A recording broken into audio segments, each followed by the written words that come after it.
मेरा नाम जय है। मैं नेपाल का रहने वाला हूँ। मेरी परवरिश तराई के एक छोटे से गांव में हुई थी और हमारे यहाँ के लोग इतने अंधविश्वासी नहीं थे, इसलिए मैं भी भूत प्रेत जैसी चीज़ों को बिल्कुल नहीं मानता था। साथ ही बताऊं कि मैं एक इंजीनियरिंग स्टूडेंट हूँ और काठमांडू शहर के एक कैंपस में पढ़ाई कर रहा हूँ। यहाँ मैंने कुछ अच्छे दोस्त भी बना लिए थे। ये 2019 की बात है। किसी वजह से हमारे कॉलेज में 10 दिनों की छुट्टी अनाउंस कर दी गई थी। सब स्टूडेंट्स अपने अपने घर जा रहे थे, लेकिन मेरा घर जाने का बिल्कुल भी मन नहीं था, बल्कि कहीं घूमने जाने का मन था। ये बात मैंने अपने दोस्तों को बताई तो मेरे दोस्त भूपेन ने बताया कि उसके पेरेंट्स ने उसके पहाड़ के गांव में एक नया घर बनाया है।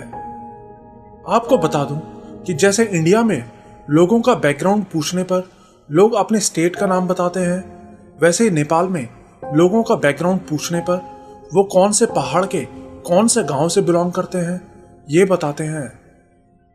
तो भूपेन ने बताया कि उन्होंने कुछ ही दिन पहले अपना घर उस पहाड़ पे बनवाया है और वो बहुत ही खूबसूरत जगह है जहां बड़े बड़े सुंदर पहाड़ हैं।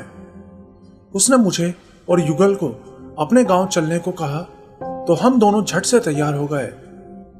शाम तक हम उसके घर पहुंच गए और उसके पेरेंट्स से मिले। 10 दिन की छुट्टियां थी, इसलिए घूमने फिरने के लिए हमारे पास बहुत टाइम था। घर में 4 कमरे थे, एक में उसके पेरेंट्स और एक में उसका भाई रहते थे। उसका भाई उन दिनों किसी काम से शहर गया हुआ था। बाकी के दोनों कमरे खाली थे। भूपेन बोला कि हम तीनों एक ही कमरे में सोते हैं, जिससे कि रात में देर तक मस्ती कर सकें। लेकिन मुझे अकेला सोना अच्छा लगता था। साथ ही मुझे अपने लैपटॉप में एक प्रोजेक्ट वर्क भी करना था, इसलिए मैंने अकेले ही सोने का फैसला किया। तो पहली ही रात के 12:30 बज गए थे। मैं अपना काम खत्म करके सोने ही वाला था, तभी उन दोनों के कमरे से म्यूजिक की आवाज सुनाई दी। मैं समझ गया कि ये दोनों अभी तक सोए नहीं हैं और मस्ती कर रहे हैं। लेकिन दिन भर ट्रैवल करने और प्रोजेक्ट वर्क करने के बाद मैं बहुत थक चुका था, इसलिए मैं सीधा सोने के लिए लेट गया और लेटते ही मेरी आंख लग गई। लेकिन फिर रात करीब 2 बजे अचानक मेरे कमरे की दीवार पे जोर से कुछ मारने की आवाज आई, जैसे कि किसी ने जोर से दीवार पे लाठी मारी हो। मैं समझ गया कि यह जरूर उन दोनों की ही शरारत है। लेकिन वो आवाज जिस दीवार से आई थी वो दीवार उनके कमरे से जुड़ी नहीं थी, बल्कि बाहर की तरफ थी।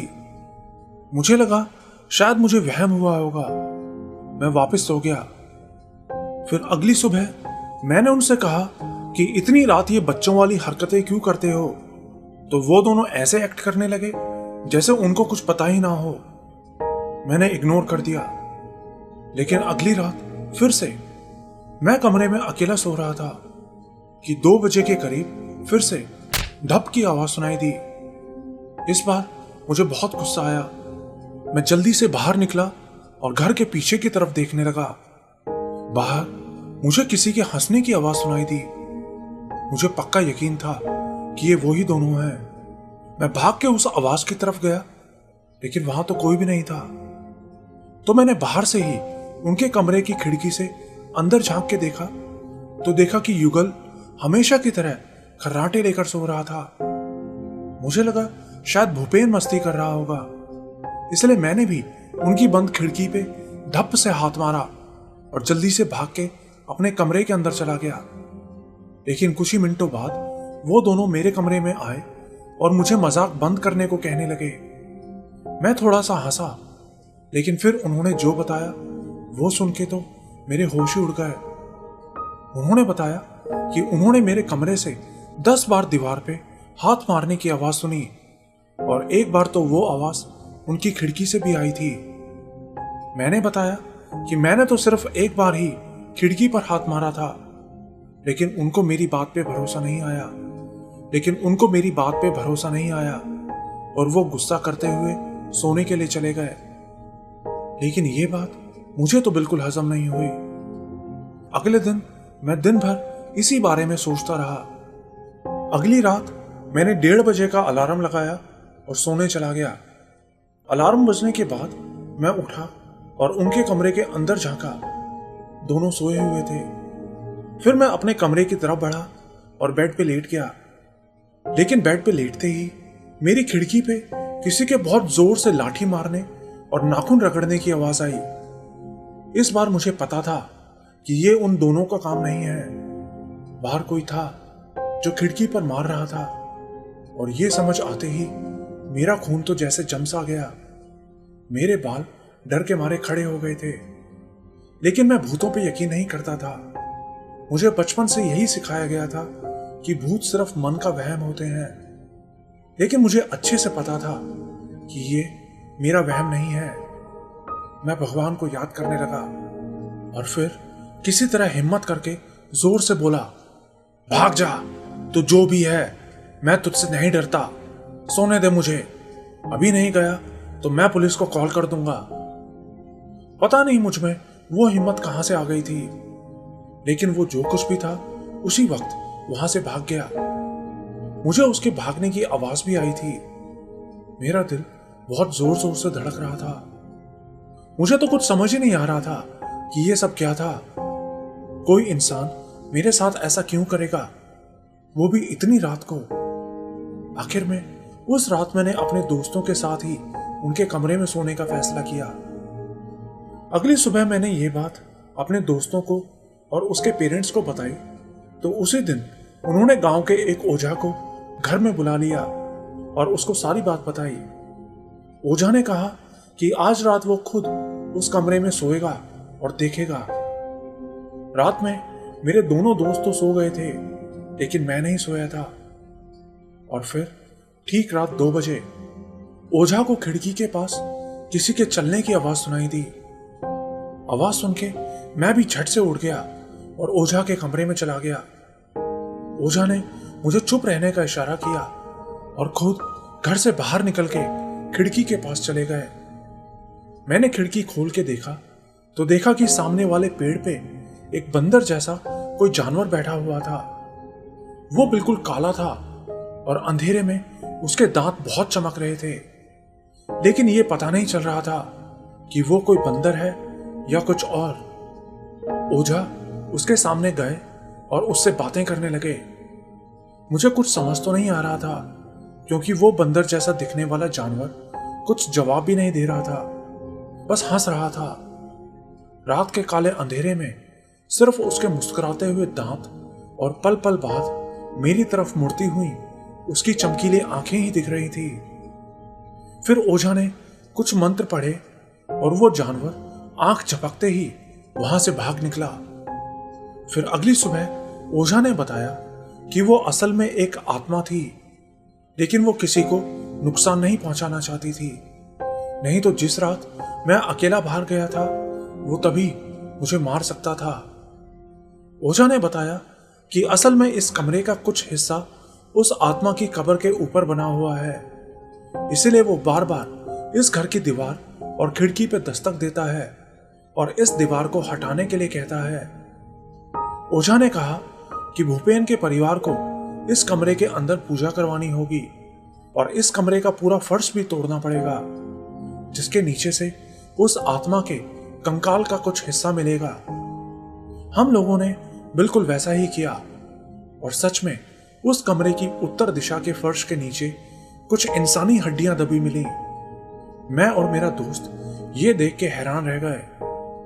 उस दिन से मेरे मन में ईश्वर के प्रति आस्था और भी बढ़ गई और कुछ हद तक आत्मा जैसी चीजों के अस्तित्व पे भी यकीन आने लगा। मैं आप सबको ये बताना चाहता हूं कि इन चीजों पे आप यकीन करें या ना करें, पर अपने ईश्वर या खुदा पर जरूर आस्था रखें, क्योंकि ये आस्था ही आपको मुश्किल परिस्थितियों का सामना करने की हिम्मत देगी और हमेशा आपकी रक्षा करेगी।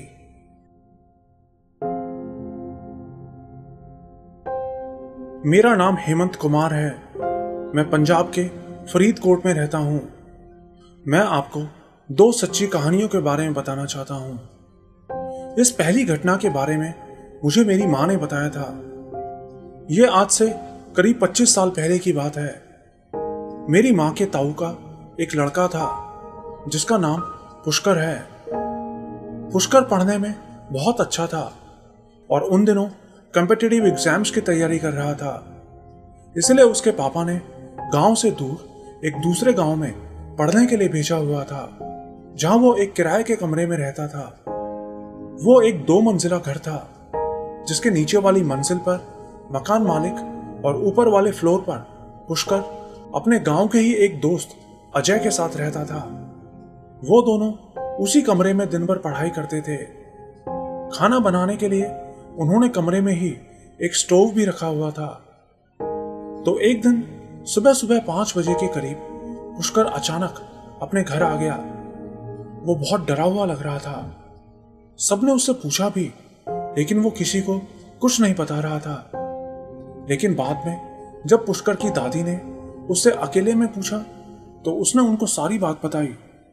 उसने बताया कि कल उसका दोस्त अजय किसी काम से अपने गांव चला गया था। वो बोल के गया था कि वो कल सुबह सुबह ही वापस आ जाएगा।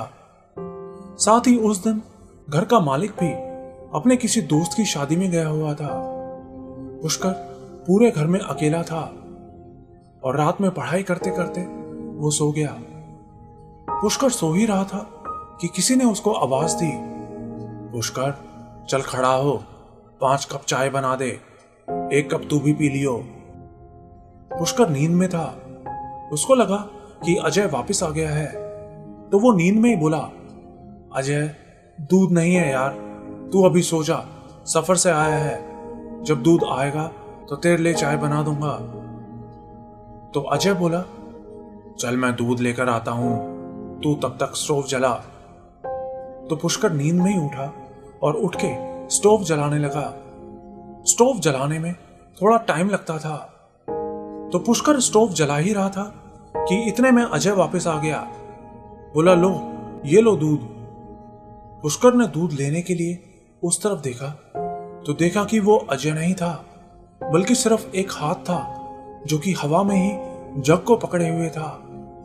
जग में जो दूध था उसमें झाग भी थे, जिसका मतलब था कि ये बिल्कुल ताजा दूध है। ये देखकर पुष्कर बहुत डर गया और गलती से उस जग को लात मार के गिरा दिया। सारा दूध गिर गया। ये देख के एक आदमी उसके सामने आया और गुस्से से बोला, तेरी हिम्मत कैसे हुई मेरा अपमान करने की? मैंने तुझे सिर्फ चाय बनाने को कहा था, जिसमें से तू भी पी लेता, लेकिन तूने ये ठीक नहीं किया। अब देख मैं क्या करता हूं। और इतना कह के वो आदमी वहां से गायब हो गया। पुष्कर उसी वक्त वहां से भाग के सीधा अपने घर वापस आ गया। उसकी बात जब घर वालों को पता चली तो सब लोग बहुत डर गए। वो लोग उसी दिन उसको एक बाबा के पास भी लेकर गए, लेकिन वो बाबा कुछ नहीं कर पाया। अगले ही दिन उसको तेज बुखार आ गया था। तो घर के सब बड़े लोग मिलके उसको मेहंदीपुर के बालाजी मंदिर लेकर गए। ये मंदिर राजस्थान में है और यहाँ बच्चे नहीं जा सकते। मंदिर में शाम को आरती होती है और प्रेतराज, जिसमें प्रेतराज आता है, वो पहले बालाजी की पूजा करता है और फिर लोगों से भूत उतारता है। बताते हैं कि उस प्रेतराज से ज्यादा ताकतवर और कोई भी जिन या भूत नहीं है। अगर कभी प्रेतराज से ज्यादा ताकतवर कोई आ भी जाता है तो खुद बालाजी आकर उसे बचाते हैं। ये सब कैसे होता है मुझे नहीं पता, क्योंकि मैं खुद कभी उस मंदिर के अंदर नहीं गया, पर सुना है कि प्रेतराज बालाजी की मूर्ति के पीछे होता है और वहीं से सवाल करता है। पुष्कर को वहां लेकर गए तो पता चला कि वो एक जिन था जो अपनी 3 बीवियों के साथ उसी घर में रहता था। घर का मालिक भी उस जिन के बारे में जानता था और उस जिन की जरूरत की चीजें पूरी करता था। बदले में वो जिन उसे कोई नुकसान नहीं पहुंचाते थे और दूसरी चीजों में भी उसकी मदद करते थे। प्रेतराज के कहने पर वो जिन पुष्कर को छोड़ के वहां से चला तो गया, लेकिन उसने कहा था कि अगर इसने कभी भी मेरे बारे में किसी को कुछ बताया तो मैं इसके शरीर में फिर से आ जाऊंगा। प्रेतराज ने यह भी बताया कि इस जिन की उम्र ज्यादा नहीं है, तो इस बात का ध्यान रखना। इसके बाद पुष्कर को कुछ दिन बुखार रहा, लेकिन फिर वो बिल्कुल ठीक हो गया। आज इन बातों को बीते 25-26 साल हो चुके हैं। मेरी माँ ने बताया कि अब पुष्कर बिल्कुल ठीक है और जयपुर में रहता है, और अब वो किसी को इस बारे में बताता भी है तो उसे कुछ नहीं होता। शायद उस जिन और उसकी बीवी की उम्र पूरी हो गई है। ये अगला इंसिडेंट जो मैं बता रहा हूं, ये मेरे साथ 6 महीने पहले हुआ था। जैसा कि मैंने आपको एक बार पहले बताया था कि मेरा गण नीचे का है, जिससे कोई भी बुरी ताकत मेरे ऊपर जल्दी ही हावी हो जाती है। तो एक दिन मैंने अपने दोस्तों के साथ अमृतसर जाने का प्लान बनाया था। उन दिनों कोरोना कुछ थम सा गया था, तो अमृतसर पहुंच के हम जिस होटल में रुके थे वहां देश भर से लोग आए हुए थे। उस होटल का मैनेजर भी मेरे एक दोस्त हरदीप का रिश्तेदार था, जिससे हमें अच्छा डिस्काउंट भी मिल गया था। सब कुछ अच्छा था। रात में हम सब एक ही रूम में सो रहे थे। उस रात बाहर तेज तूफान भी आ रहा था, और सोते सोते अचानक मेरी आंख खुल गई। मैंने दोबारा सोने की कोशिश भी की, लेकिन सो नहीं पाया क्योंकि बाहर बिजली गरजे जा रही थी। थोड़ी देर बाद मुझे वॉशरूम जाने की जरूरत हुई, तो मैंने लाइट जलाई तो पता चला कि लाइट भी नहीं आ रही थी। इतना बड़ा होटल और लाइट भी नहीं। मुझे बहुत हैरानी हुई।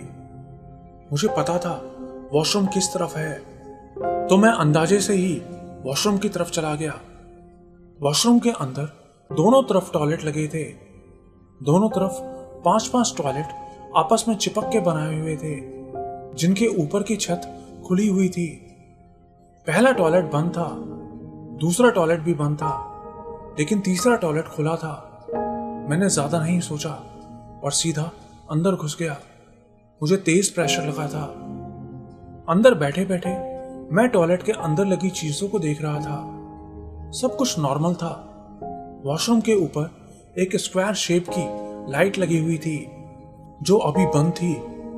उसके सेंटर में एक बल्ब भी लगा था, जो थोड़ा सा लाल रंग का गोल आकार में चमक रहा था, जिसमें एक लड़ी जैसी भी कुछ लगी थी, जो नीचे लटक रही थी और मेरे सिर को छू रही थी। ये सब मैंने अंधेरे में ही अपनी आंखों से देखा और महसूस किया था। टॉयलेट कर ही रहा था कि मुझे दरवाजे की दूसरी तरफ से बाहर से कोई आवाज सुनाई दी। यह किसी बुजुर्ग औरत की आवाज थी, जो मराठी में कुछ बोल रही थी। मराठी लैंग्वेज को मैं पहचान तो लेता हूं, पर मुझे समझ नहीं आती। उस औरत की आवाज सुन के मैंने आवाज दी, रुकिए, मैं अभी अंदर हूं। पर आवाज देने पर भी वो नहीं गई। वो बार बार बस एक ही वर्ड बोले जा रही थी, तुझे वर। मुझे बहुत अजीब लगा। कुछ देर बाद आवाज अपने आप बंद हो गई। मैं भी बाथरूम से निकल के अपने रूम में जाके सो गया। अगली सुबह मैंने काउंटर पे बैठे एक आदमी से इस वर्ड का मतलब पूछा, तो उसने बताया कि इस मराठी वर्ड का मतलब होता है तेरे ऊपर। यह सुन के मुझे बहुत अजीब लगा। मेरे ऊपर क्या? शायद वो औरत ऐसे ही बड़बड़ा रही थी। फिर कुछ देर बाद मैं फिर से टॉयलेट गया, तो मैंने नोटिस किया कि कल रात वाली टॉयलेट सीट के ऊपर तो कोई लाइट थी ही नहीं। तो फिर कल रात जो चीज मेरे ऊपर लटक रही थी और मेरे सर को भी टच कर रही थी, वो क्या थी? मैं बहुत डर गया। हम सब उसी दिन फरीदकोट वापस आ गए। मैंने अपने दोस्तों को बताया तो पहले तो किसी ने भी यकीन नहीं किया, लेकिन बाद में उनको भी मेरी बात पर यकीन हो गया। यह इंसिडेंट मेरी लाइफ का सबसे डरावना इंसिडेंट था, क्योंकि उस रात मेरे सर के ऊपर से कोई लाइट नहीं, बल्कि कोई और ही चीज थी जो मेरे सिर को छू रही थी। यह कहानी बिल्कुल सच है, और इसको याद करके मैं आज भी रात में सो नहीं पाता।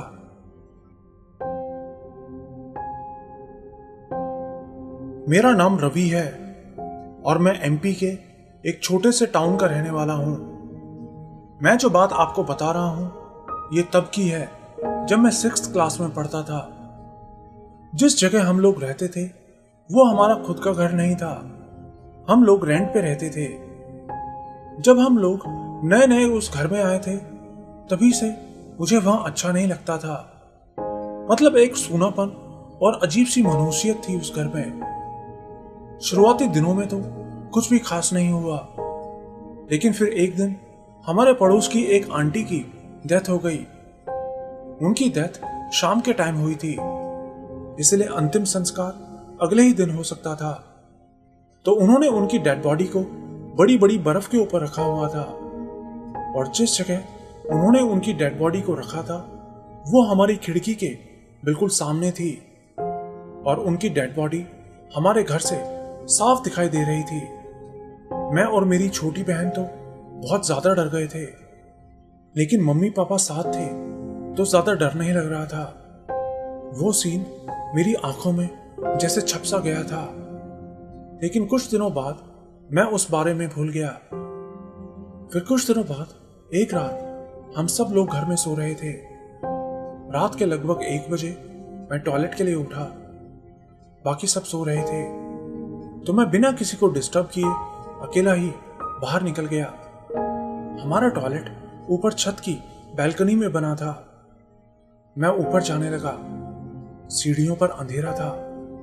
फिर जब मैं टॉयलेट के दरवाजे के पास पहुंचा तो देखा कि साड़ी जैसी कोई चीज दरवाजे पे लटक रही थी, लेकिन अंधेरे में ठीक से दिखाई नहीं दे रही थी। मैं डरते डरते उसके पास गया तो मेरी तो जैसे जान ही निकल गई। मैंने देखा कि एक औरत जिसके बाल खुले बिखरे हुए थे और आंखें बिल्कुल काली थी, चेहरा जला हुआ था, वो वहां खड़ी मेरी तरफ देख रही थी। मैंने भागने की कोशिश की लेकिन भाग नहीं पा रहा था। मेरे हाथ पैर तो जैसे काम ही नहीं कर रहे थे। मैं अपने घर वालों को याद करने लगा और फिर किसी तरह हिम्मत जुटा के नीचे भाग के गया। नीचे जाके मैं चुपचाप आंखें बंद करके सो गया। लेकिन अगले ही दिन मेरी तबीयत बहुत खराब हो गई। डॉक्टर से चेकअप भी करवाया लेकिन कोई फायदा नहीं हुआ। दूसरे डॉक्टर को भी दिखाया लेकिन उससे भी कुछ नहीं हुआ। हम लोगों ने 6-7 डॉक्टर्स को दिखाया था, लेकिन मेरी हालत दिन पर दिन खराब होती जा रही थी। मैं बहुत ही कमजोर हो गया था। फिर एक दिन मेरे पापा के एक फ्रेंड ने बताया कि अपने शहर से थोड़ी दूर एक बाबा रहते हैं, इसे उन बाबा के पास लेकर जाओ। पहले तो पापा नहीं माने क्योंकि वो भूत प्रेतों पर यकीन नहीं करते थे, लेकिन मम्मी के कहने पर पापा मान गए। फिर जब हम लोग बाबा के यहाँ गए और उनको सारी बात बताई कि कैसे इतने दिनों से मेरी तबीयत ठीक ही नहीं हो रही है, बहुत से डॉक्टर्स को दिखाया लेकिन कोई फायदा नहीं हुआ, तो बाबा ने मुझे देखते ही बता दिया कि इसे कोई बीमारी नहीं है, बल्कि इसके ऊपर एक चुड़ैल की बुरी नजर पड़ गई है और वो इसे अपने साथ ले जाना चाहती है, इसीलिए वो धीरे धीरे इसका खून पी रही है। यह सुनकर मेरी मम्मी रोने लगी और पापा भी परेशान हो गए। बाबा बोले डरने की जरूरत नहीं है। फिर बाबा मुझे हनुमान जी के मंदिर में लेकर गए और मंत्र पढ़ते हुए एक धागा मेरे हाथ में बांध दिया और फिर कुछ झाड़ फूंक करने के बाद मुझे प्रसाद दिया। बाबा बोले कि अब वो चुड़ैल तुम्हारा कुछ नहीं कर सकती। बाबा ने बताया कि वो चुड़ैल कोई और नहीं बल्कि वो ही पड़ोस वाली आंटी थी जिसकी डेड बॉडी हमारी खिड़की के दूसरी तरफ रखी थी। उसके बाद अगले 3-4 दिनों में ही मैं पूरी तरह से ठीक हो गया और अगले कुछ ही दिनों में हम लोगों ने वो घर भी खाली कर दिया और नए घर में शिफ्ट हो गए।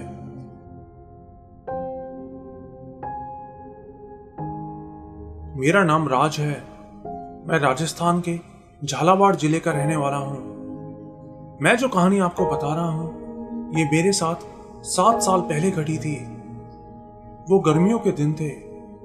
एक दिन मैं सुबह सुबह अपने चाचा के यहाँ उनका कंप्यूटर ठीक करने गया था, लेकिन कंप्यूटर ठीक करते हुए ही पता नहीं कैसे मुझे अचानक करंट लग गया। झटका ज्यादा तेज नहीं था, इसलिए मैं बच गया। उसके बाद मैंने उनका कंप्यूटर ठीक कर दिया और कंप्यूटर ठीक होने के बाद चाचा ने उसमें एक डोली चली, एक अर्थी चली वाला गाना चला दिया। लेकिन पता नहीं क्यों उस गाने को सुन के मैं बहुत ही ज्यादा डर गया। फिर मैं दोपहर 12 बजे तक अपने घर वापस आ गया। वापस आके मैं बाथरूम में नहा ही रहा था कि अचानक मुझे बाथरूम में एक काला साया खड़ा दिखाई दिया। वो देखकर तो मैं डर के मारे बिल्कुल सहम गया और उसी वक्त बाथरूम से बाहर भाग गया। मैंने अपना मुंह भी नहीं धोया था। मेरे घर वालों ने मुझसे पूछा तो मैंने उनको कुछ नहीं बताया। लेकिन उस दिन के बाद से मुझे हर वक्त इतना डर लगने लगा कि मैं अंधेरे में एक पल भी नहीं रह सकता था, ना ही रात में अकेला सो सकता था। हर वक्त मुझे ऐसा लगता जैसे कोई मेरे आसपास है। फिर एक दिन नवरात्रि के टाइम पे हमारे पड़ोसी के घर में एक लड़की आई हुई थी। उस लड़की के ऊपर माता आती थी। मेरे घर वाले मुझे उसके पास लेकर गए तो उसने बताया कि ये लड़का भूतों की सवारी में आ गया था और इसको ठीक करने के लिए इसे तुम्हें मेरे यहाँ लाना पड़ेगा। तो हम उनके घर पे, जो कि हमारे गांव से 200 किलोमीटर दूर था, वहां पहुंचे। उसके बाद धीरे धीरे सब कुछ ठीक होने लगा। लेकिन आज भी कई बार रात में मेरी नींद अचानक ठीक 2 बजे खुल जाती है। कई बार तो भरी गर्मी में भी मुझे रात में तेज ठंड लगने लगती है। मेडिकल रिपोर्ट्स भी सब नॉर्मल आती हैं। पता नहीं मेरे साथ ये सब क्या हो रहा है।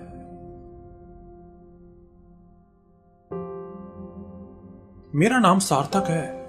मैं यूपी के माधोगंज नाम के एक कस्बे में रहता हूँ। मैं जो बात आपको बताने जा रहा हूँ, ये घटना मेरे भाई के साथ घटी थी।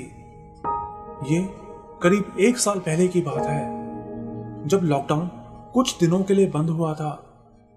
तो एक दिन मेरा भाई अपने एक दोस्त के साथ हमारे यहाँ के एक हिस्टोरिकल प्लेस, जिसका नाम रूया घड़ी है, वहां घूमने गया था।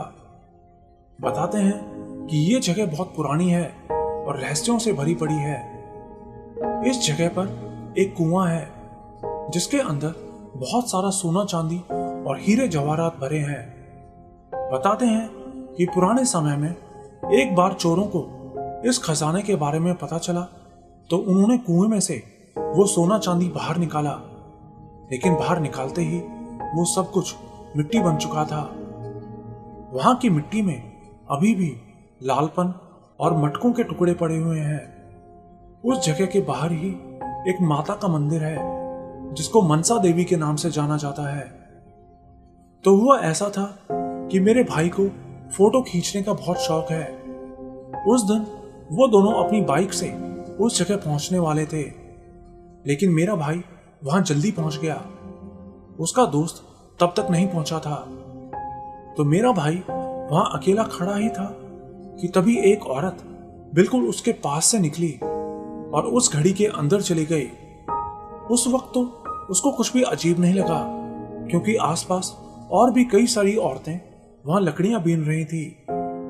लेकिन तभी उसने नोटिस किया कि नीचे जमीन पर जो पैरों के निशान थे वो अंदर जाने के नहीं बल्कि बाहर जाने के थे, जबकि वहां से तो कोई बाहर गया ही नहीं था।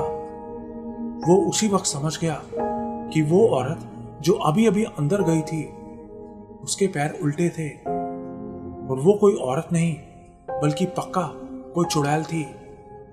तभी उसके पास उसके दोस्त की कॉल आई तो उसने बताया कि उसकी बाइक का टायर फंस गया है और आसपास कोई भी नहीं है। वो मेरे भाई को अपने पास बुला रहा था मदद के लिए। मेरा भाई पहले से ही बहुत डरा हुआ था। वो उसी वक्त वहां से बाइक लेके निकल गया और अपने दोस्त के पास पहुंच गया। उसके बाद उसने ये बात अपने दोस्त को बताई और फिर घर आके मम्मी को भी बताया। मम्मी बोली कि तुम्हारी रक्षा तुम्हारे गले में लटके इस हनुमान जी के लॉकेट ने और तुलसी की माला ने की है। इस घटना के बाद मेरी मम्मी ने उसे बालाजी का एक और लॉकेट पहना दिया। इस तरह के भूत, आत्माएं वगैरह शायद हमेशा गलत नहीं होते। हो सकता है उस दिन वो चुड़ैल उसे यही बताना चाहती हो कि तू यहां से भाग जा, नहीं तो कोई बुरी शक्ति तुझ पे हावी हो जाएगी।